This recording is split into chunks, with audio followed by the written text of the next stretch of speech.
in the name of our Lord Jesus Christ, by the authority of EFC General Assembly, now I ordain Tommy as the elder of EFCI, and I pray that from now on, that God will grant him wisdom and strength, that he can serve his church according to his will.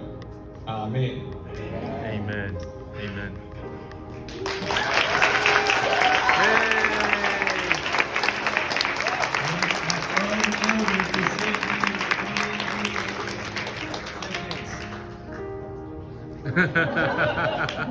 Yeah, Tommy.